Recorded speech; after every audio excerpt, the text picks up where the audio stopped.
Administrator for the MBA executives.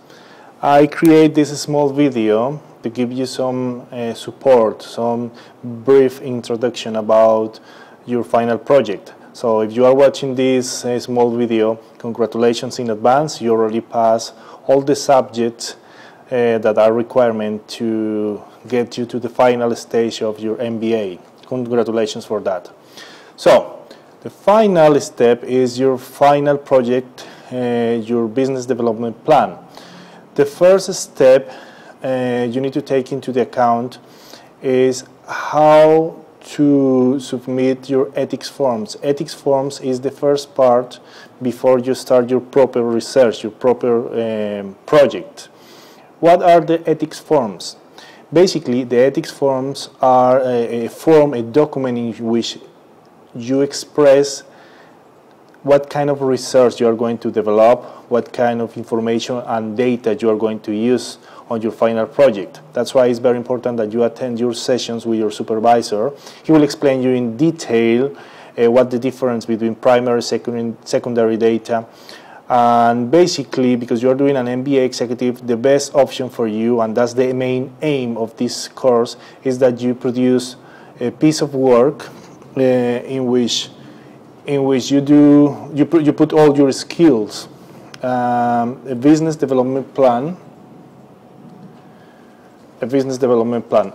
So basically, these ethics forms gives you is a guidance that show you which kind of research, which kind of tools you need to follow. For BDP, normally you are going to use secondary data more than primary data. The reason is that is very accessible. You can access very easily because you can, all the information, or most the information that you are going to use is for the .com domain, from the public domain, which means it's relatively easy.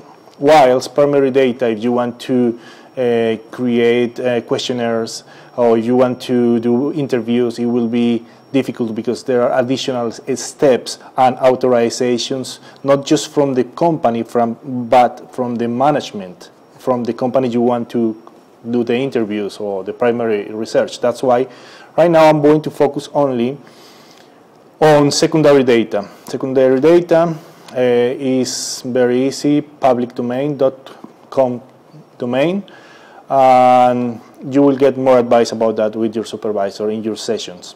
Now, for your final project, it must be clear that there is a strict order in which you need to submit your 3 documents. You need to submit 3 documents, all of them through Turnitin, and at the end of the semester, only one in hard copy in the exams department. So, which documents do you need to submit? Number 1, your ethics forms. Number 2, your final project, your BDP.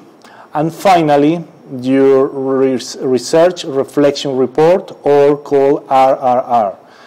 I'm going to explain in detail more now.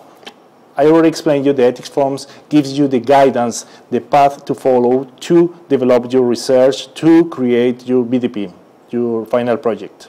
That's it. Number 2, your project, obviously, you can start the project only, and I repeat, only once your ethics forms are approved. You cannot start before. Once you have approval from your supervisor, and approval means you get the signature from the supervisor, you download the ethics forms in the student portal. Just after that, you can start with your final project. Your final project is basically the result of your research. Now, once you complete your final project, the last part is your reflection report. What is the reflection report?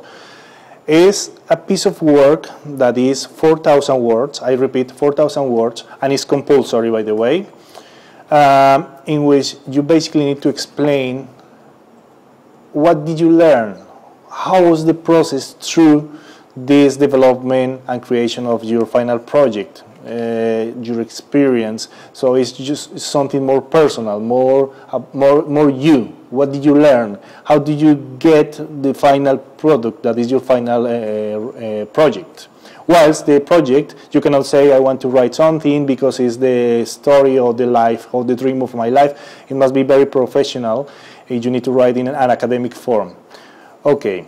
Saying that, I need to tell you the final project, you need to write 12,000 words, whilst the reflection report is 4,000 words, which means in total is 16,000 words.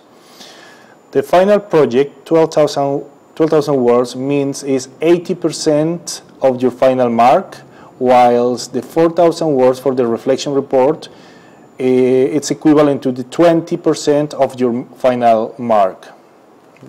So you add your reflection report, your final report is your final mark. 80%, 20%.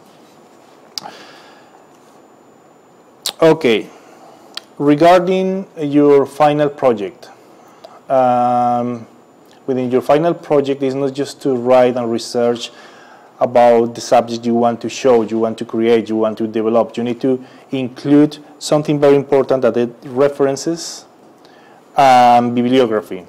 Normally, from the university and academic point of view, it's relevant that you need to add references. We recommend you with reference at least 4 pages. 4 pages will be fine.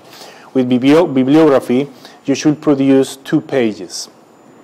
You need to follow the reference Harvard style. Harvard style is the most widely and common recognized reference style. Once you produce your final project, one of the forms or elements you need to add to your final project is your similarity index. So you finish your final project, you are going to submit it, you already print it, you go to the exams department, they are going to accept it only if you have your final project plus 3 additional papers.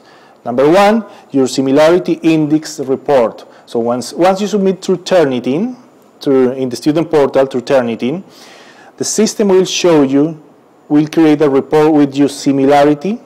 Could be 2%, 3%, 5%, 10%, 20%. It depends. It depends. It's not fixed.